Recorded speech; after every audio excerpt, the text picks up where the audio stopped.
Today we are blessed with a high in the mid-90s, which is exactly what we need to dry this ground out a little bit more and bust open the doors for the final hard push of plant 2022. It's graying off. Look at that. Actually, that's pretty good. Andy put the domes on first. Where are they at in your truck? No, they're in the tractors. Okay. You're 45 minutes away from home.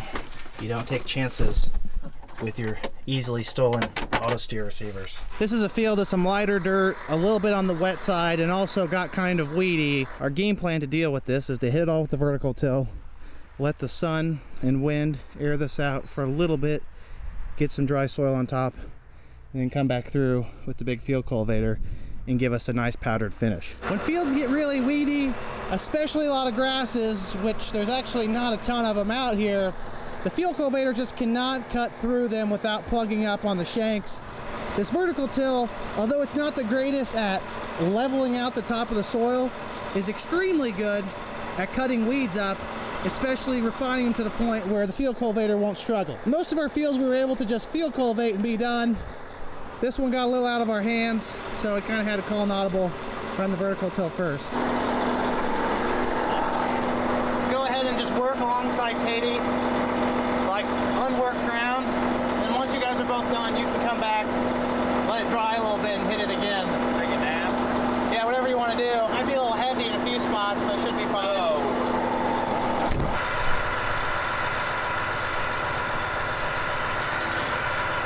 You can tell the difference between where the vertical till ran earlier and where the field cultivator's running. Now this is still definitely on the wet side, which in a couple hours will look completely different.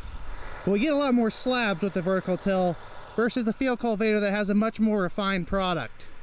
If this ground was a tad bit drier before we hit it the second time, this would probably be a powder. Light ground like this is something where 2 weeks ago we've been really concerned about turning into a powder, like I mentioned, because a hard rain would turn it into cement.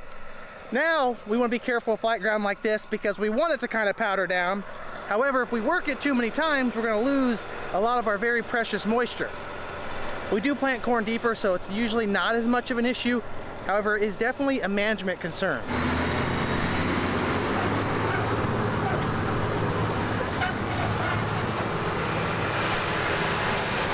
She's off to work as well. Hopefully in the next 4 or 5 hours we can bring the corn planter out here and get 200 acres of corn in the ground pretty quickly. After a long fall, winter, and early spring, I had completely forgotten what an all black leather interior feels like after it's been sitting outside in the sun when it's over 90 degrees outside. I was reminded very quickly that it's extremely hot. We're out of road fuel though at the farm, and I need a good amount of diesel fuel to truck the seed tender back and forth 35 or 40 miles. So we're gonna go to the gas station and put some nearly $5 diesel fuel in this pickup truck. Might as well get the Sawzall out and cut off one of my arms and one of my legs because I'll probably need it to pay for it. It's like lighting money on fire at this point.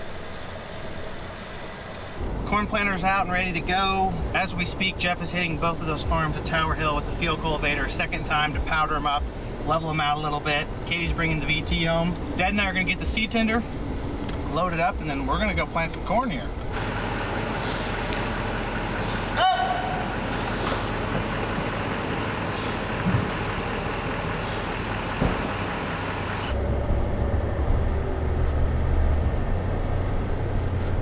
We're working with 2 fields that total up to about 200 acres.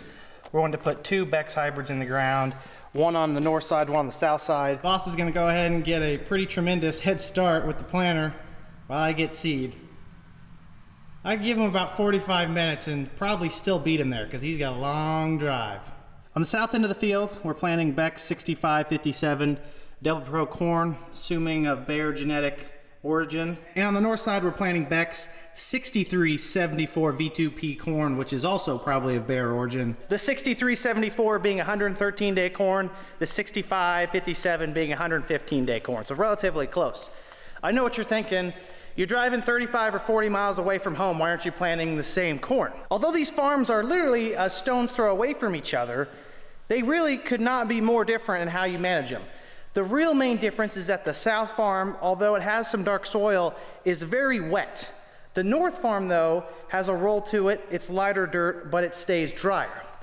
Two different corn hybrids can perform differently in two different scenarios. In this case, the 6557 that's going on the south side, the wet side, can really handle those damp roots and feet for a long time in the growing season without suffering. The 6374, though, really may perform well in light dirt, but not if it's wet. Corn hybrids and soybean varieties are much like you and I.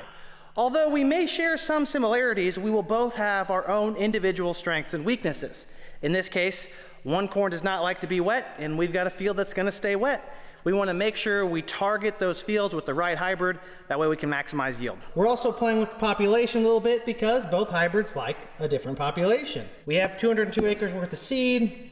I believe the farm is a short 200, maybe 195, 96, 97. We should have plenty, although we are going to throw some loose bags in the back of the pickup to ensure that we don't run out of seed. If you think running out of seed while you're just behind your main farm is bad, imagine running out of seed while you're 45 minutes away from home, your last field of corn to plant, and it's 95 degrees outside. By the way, am I sweating yet? Because I feel like I'm going to start sweating soon.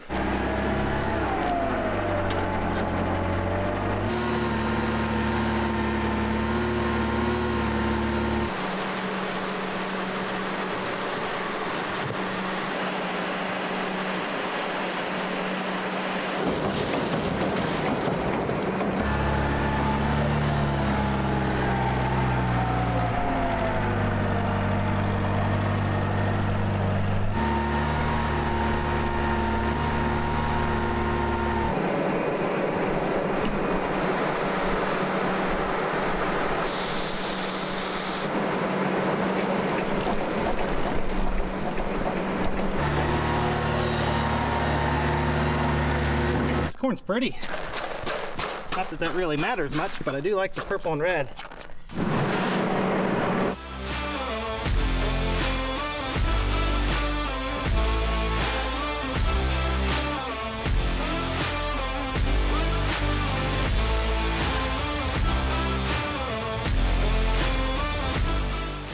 We've got the Beck's corn in the planter. Jeff's reworking the ends for me. I'm gonna get started planting these. We should make quick work of this field as long as nothing bad happens. Putting this 6374 in at 35,000 plants per acre.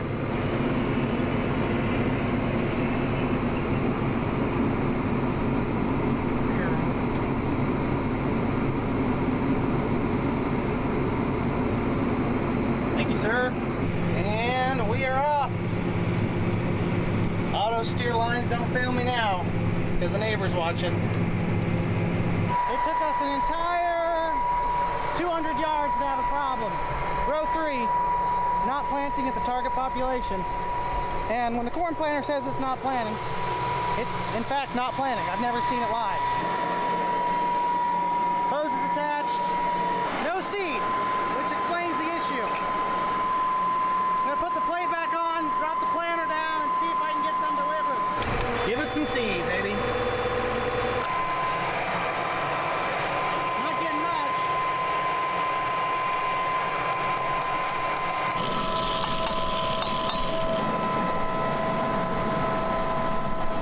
That first batch of seed in the bottom of the CCS tanks didn't have enough talc on it, gummed up at the bottom. I beat the line a couple times and lo and behold, it's like a geyser coming out of the unit, so should fix that. Don't have to back up near as far with this corn planter as I do with the bean planter. These electric units, I mean, they're straight to the races once they're down. Wow. Would you look at this light ground powder we have on our hands? Hard to complain about that. This is why we worked it twice and let it dry a little bit. Big field, we should make quick work out of this with this big 24-row high-speed planter. I shouldn't have jinxed us. Now row 18's giving me a fit. That's okay. Like I said in a previous video, when you average out how slow we are with having a high-speed planter, we go pretty quick. This is the same corn that we were planting just east of Mattoon. It's running about the same singulation, 97 to 98, which really is not impressive for this planter. A field I planted a couple days later with a different hybrid was running 99.8 or 99.9% singulation, even even at high speeds. This isn't something inherently wrong with the hybrid. As a matter of fact, this 6374X hybrid is exactly the way it was designed to be. The issue is that planters are very sensitive to the size of seed. Corn is spec'd to different sizes. You've got your flats, your rounds, and a few other variations of how the seed is separated. We've noticed with this planter, the ExactEmerge system from John Deere, that it has a very heavy preference for flats. Round seeds like what we have in right now just do not perform as well. That's nothing against the seed company, and if we were going to go back, we might try to specifically request flats from our dealer as opposed to rounds. However, this is what we have. Really, 0.5% or percent off of where we want to be on singulation is not even close to an issue. You just get too used to perfection and you see something just barely under perfection and then you get disappointed. As for ground conditions though, the longer the sun stays out, the better this field's going to plant. Still some heavy spots, but you can see all of this dirt that we would refer to as grayed out versus its wetter neighbors. This is going to make a good seed bed. With a combination of hydraulic downforce and no-till coulters, the wet clods out there will get beat right into the ground. Everything will seal up just fine. One thing's for sure, we need more horsepower. I'm trying to run 12 or 13 miles an hour. And when I'm pulling up a hill over here in the aptly named Tower Hill, we're only getting about 8.5 or 9 before we're getting tapped out.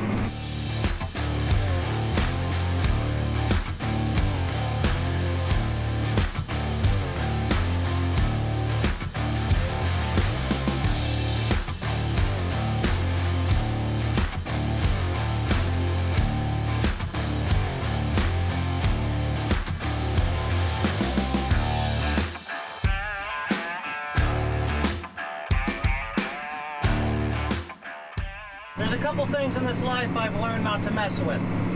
One of them is members of a cult. 2 is bees and wasps.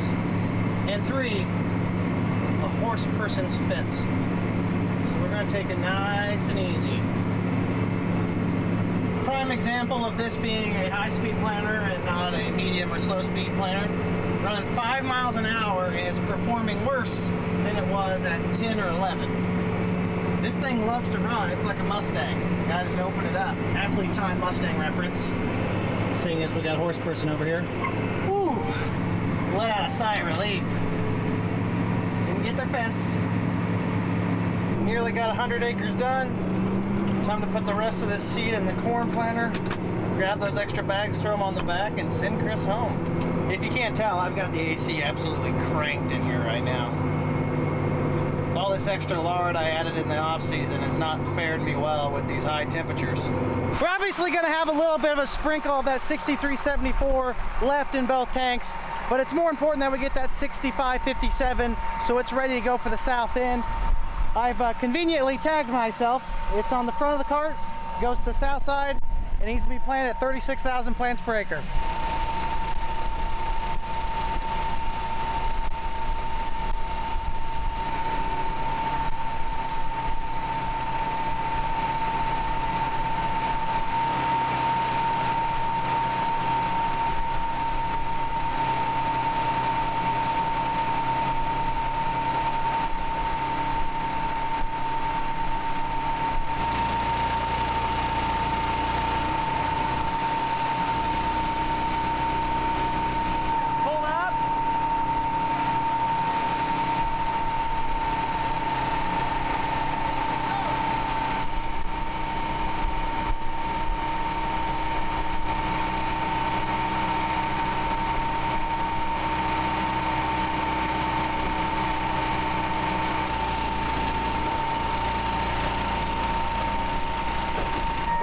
An issue. The seed had kind of bridged right there at the gate and it wasn't wanting to come through, so I had to violently shake the seed tender and make use of a shiv to break that up a little bit. We got another issue. I'm a real peach today, I guess, but I don't think we have enough talc. We just didn't plan accordingly, or I dumped too much on the first time we loaded, so hopefully it doesn't cause performance issues. That on there should be enough, and if it's not, those bags most certainly should be enough. And that's not enough, well then we just got a major problem. I took the liberty of switching our hybrid in our documentation. The brown is the 6557 and the pinkish salmon color 6374. And it'll be interesting to get a little side-by-side out here. We're gonna plant 2 or 3 passes at 35,000, and then we're gonna finish up here on this field with some 36,000, maybe even push around to 37, just kind of to see what happens. Doing really quick change, quick bang trials like this is kind of where you can see exactly how well these electric motors perform. I mean, the minute I click the button, within half a second, maybe a quarter of a second, we're at the new population. I mean, we're around 37 there, now I'm gonna move it to 36. Boom, 36, it's that quick. Whereas my hydraulically driven soybean planter would lag for quite a while. If I bump the population 10,000, it may take 100 feet at least for those grow units to really catch up in terms of population. Now, we are planting soybeans with a hydraulic planter, and it may be a different case if we were planting corn.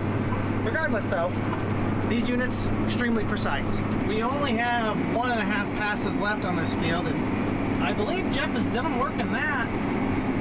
He stopped though, and I'm not sure why. I'm concerned, but maybe he's waiting on traffic to cool off a little bit. Just call him and find out. Did you break something? No, I was waiting on a little bit of the 5 o'clock traffic to get through, and people got off work at 5. Okay, all right. I kind of thought maybe that's what you were doing, or at least I was hoping that's what you were doing. Yeah. There goes Jeff. You couldn't have timed that any better.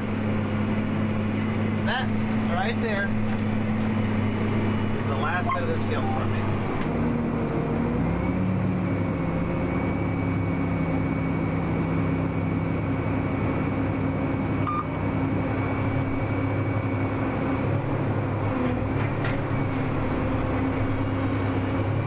We got a real long journey to the next field.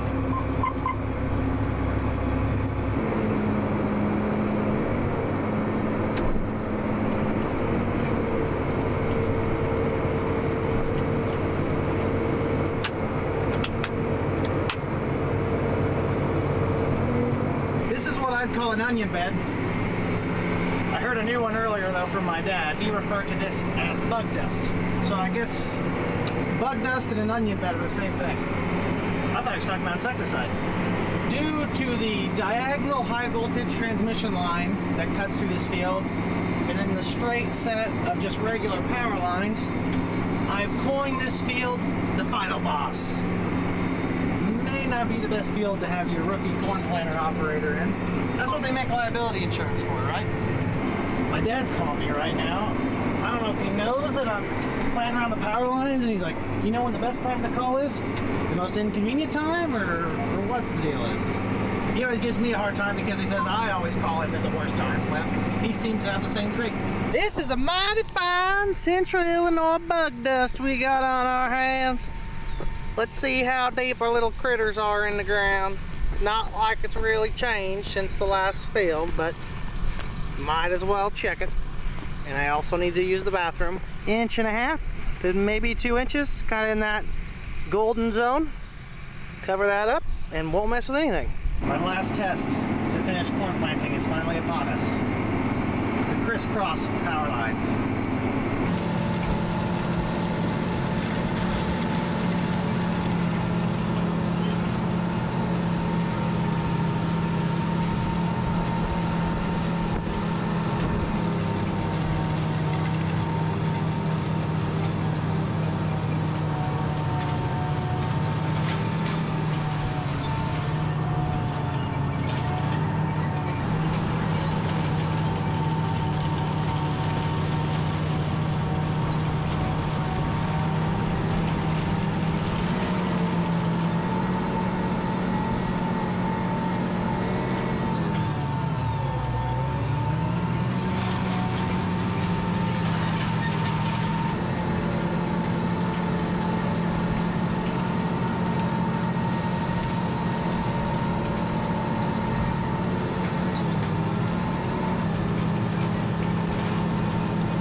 things. Thank the good Lord for swath control, and secondly, it ought to be a crime to have power lines run through the middle of a field like that. Actually, there may be something in the Geneva Convention about crisscrossing 2 major power lines in a field and not even giving the poor farmer enough room to make it between a couple sets of them.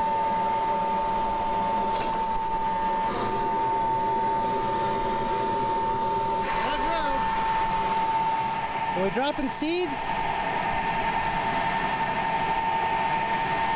At least I wasn't doing it for that long. There's a little seed right there. So we're good. This is actually a perfect segue. After I finish complaining about the power lines, I get a piece of scrap iron perfectly caught on one of my True V openers. The reason that there's a power line through this field, and there's also so much junk out here, is this power line was running an old railroad right-of-way. So at one point in time, this was humped up, and there was a railroad through here. There's gravel out here and a lot of junk. It was decommissioned, I don't know how many years ago. Actually goes through some of our farms in that tune and west of Windsor. And now it's just a set of power lines that are a real pain in the rear end. If I had another 60 horsepower, I would have been done an hour ago. I'm pulling a little easier on this south side of the road, which expedites my progress. This little infield experiment I've been doing, bumping the populations around, would bother my dad so much. He's more of a set it and forget it type of guy in terms of don't fiddle with things. Whereas I'm a fiddler. Things are made to be fiddled. And that's exactly what I'm going to fiddle with. Things. Last pass of the field. It's nice and dry, so we're pushing over 12 miles an hour right now. 12.7, 99.3% singulation, 100% good ride quality. And we're done with corn. Ladies and gentlemen, the bugs have been dusted. Yes, I've been waiting an hour and a half to say that. Fitting in, though, to our bug-dusted field.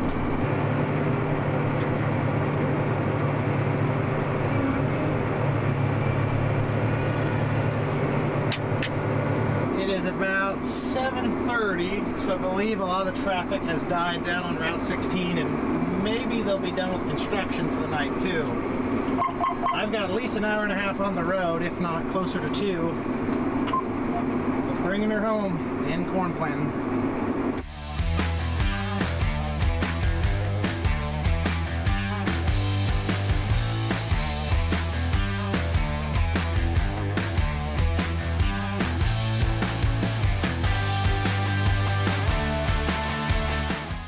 Safe and sound, we made it home.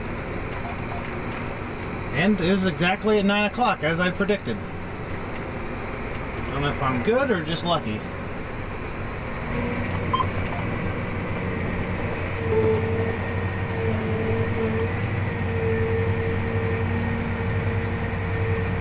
If you have a bottle of champagne prepared for the end of corn planting, you might as well go ahead and pop it.